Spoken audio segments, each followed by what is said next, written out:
what progress has been made on the Jaguar? Well, as you can see, we've made headway with the bodywork. The new wing is fitted, and although the fit and finish leaves something to be desired, it's solid, it's on, it's not going anywhere, and that's good enough. You may have noticed the cable tie down here. We're going to come back to that because we've thrown up a couple of minor issues which, under the bonnet, I can show you. So this is what it looks like under the bonnet, and I've just realised this is actually the first time that I've shown you the engine bay of this car. So here it is.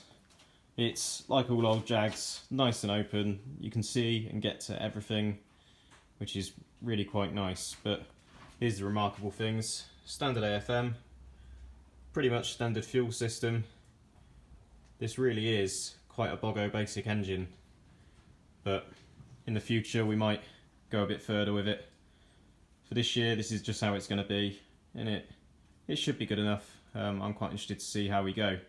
Anyway, this is the moment that really made me question quite how much I've got myself in for. We went to fit our brand new slam panel. That's still the original radiator, I've not changed that yet. As you can see, the reason that needs to go, all the damage there. So, went to fit a new slam panel, and over here, we can quite roughly get it to line up with its mounting holes, no problem. But where it's aligned on that side, on this side, they're quite some distance out. Unfortunately, it's a bit more bent than what I originally thought, which is also the reason why this front wing needs cable ties at the moment, just so that I can fit other bodywork, because those flanges should pretty much align, as you can see over here, and we're a long way off that. So, due to lack of time, I think we're going to cobble it together as it is. I'm going to have to drill some holes to mount that slam panel, and the bodywork's pretty much going to fit where it can. The shut lines are going to be pretty horrendous, but it will be solid and it will be out. That's the important thing. In the future, we may need to look a bit further at some proper jig straightening and getting the car a bit more true, because everything is not as it should be. Be seen, in fact, with the bonnet lowered into place here. It's not drilled yet for the mounting pins. I'm waiting on some nice pins to go on. Once it's drilled, this is not far off how it's going to sit, and we've got a reasonable gap over here. As we come over to this side, we've got a problem. Yeah, she's quite bent. It's going to be a bit of a make it fit to get it out for this year, and then maybe in the future we can look a bit more seriously into getting it properly straightened. In the meantime, I've turned my attention to the electrics. Now, there are some, also the extinguisher, cable routing, etc. The extinguisher pulls have now turned up, so I'm going to go about relocating those. I need to have a look if I can get those pins to turn and just shoot slightly outside of the bonnet. Would be the easiest thing and would be less faff, but the easier solution might be to go towards the scuttle at the rear. I don't yet know, but that's a fairly easy thing to sort. It's not too bad, just a case of getting it done. I've turned my attention to the interior electrics, and I've had to accept that I can't get in, apparently. So there are some things that we're just going to have to accept, that being the rat's nest. Yeah, way too much work involved to get that sorted. That's mostly the running electrics for the car, and to be honest, it's all the really important stuff that I'm not going to fuck about with for now. At some point, we might want to go a standalone aftermarket ECU. At that point, when a significant amount of rewiring needs to be done, that can all get junked, and I can wire it much more how I would like it to look, because it doesn't look anything like that. But in terms of accessory wiring, I've left this in place. This is a test wire, because the live feed to the screen heater had been cut, so that was just a test wire to confirm that that was working, which it is, which is good, because these are really important. I covered it briefly in another video. Quick note, actually, for anyone who has ever wondered what this is, or has ever heard club racers moaning about racing in the rain and not being able to see, this car's been out in the rain for about 3 or 4 minutes, and look at the state of it. I haven't even been sat in here, it's just been running. If I sit in here for 5 minutes, that's going to be completely impossible to see out of, which is why I've got this, which is a nice little simple 12-volt screen heater. It doesn't do much, but I point it to where I want to see and I get a nice little clear section of screen to see through. This is what makes racing in the rain so hard.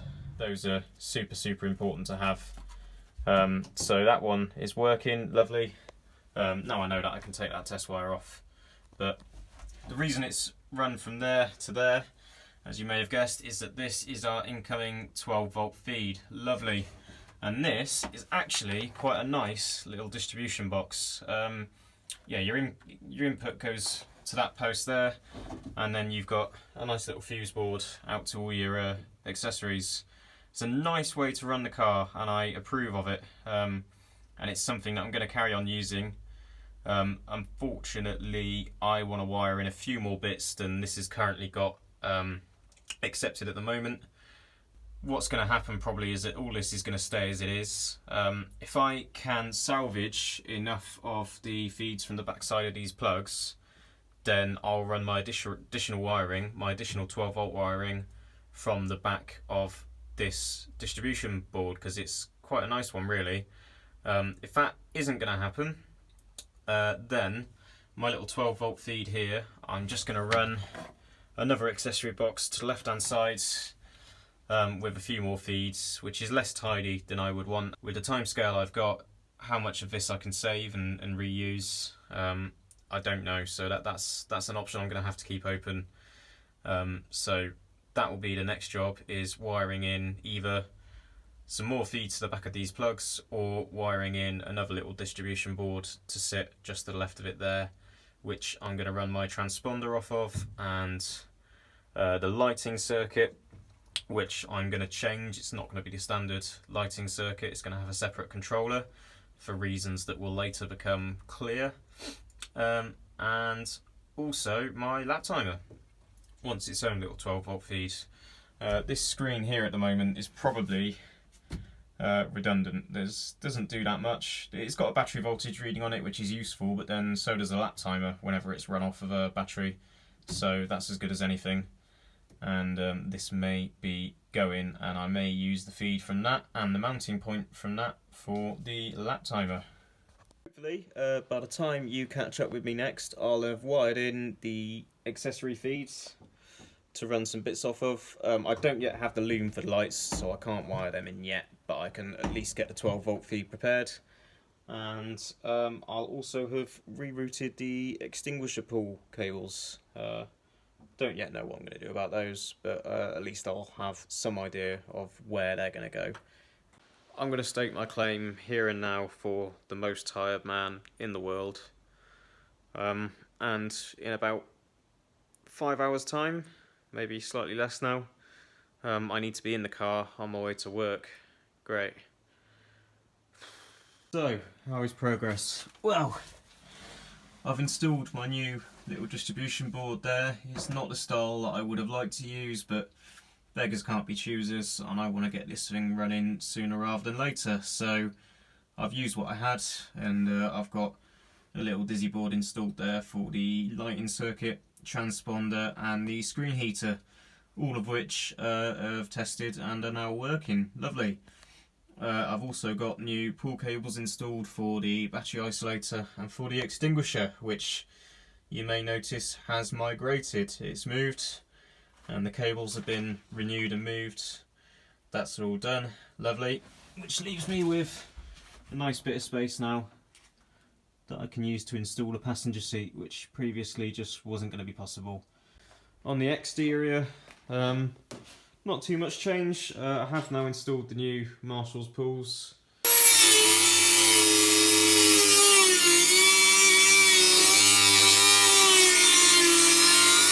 Just on the scuttle there, so that I don't have to modify the bonnet. I haven't done too much about the bodywork. I have fitted the new front wing and slightly changed the lighting arrangement. but not too much done. I'm going to hit it hard at the weekend, which is the first sort of continuous period of time that I'll have had to really see to it. Yeah, the weekend, the radiator's going in, the slam panel's being installed, the bonnet's going to be installed, the grille, the bumper. On that note, there's progress. I've got a lovely mint brand new bumper from Phil Woods. That is pretty splendid. I've already offered it up and it does look pretty good. It's not the Lister bumper that I really wanted, but it is a TWR style one, which still looks, yeah, not bad at all. So yeah, the weekend is gonna see hopefully some real progress. Hopefully by next week, this car will have a new radiator, new oil cooler, slam panel installed, bonnet installed, bumper installed. In fact, by the time the weekend is out, it should be pretty much ready to go, except for the bits that need doing. Well, all on the front, to be honest. I'm having more issues with the front hubs and brakes. For some ridiculous reason, this car's got hubs that, well, from what I've been told, they're originally on an E-Type, or they're the same design that was on an E-Type, with the disc mounted inside of the hub, which apparently used to be common. To me, it sounds absolutely mental, but what that means is that the caliper mounts on the hub have a big offset, have a massive offset to the disc. So you can't just bolt great big calipers on without introducing too much torsional load to that bracket, and yeah, so I need to find some sort of more elegant solution. I should say back to square one with the front brakes. I'm still going to upgrade the brakes. There is an upgrade in the works. I just need to think a bit harder about what it's going to be, and I still haven't found any spigots that fit yet. I've tried a couple of different sorts and no comprende. So yeah, it is coming on nicely. As I say, it could be structurally and mechanically and electrically now, could be finished by next week. It's just the bloody front hubs, because Jaguar reasons. Having the car finished in time to do some testing is now looking a bit more like a possibility. Most likely not with the brakes that it'll end up racing with.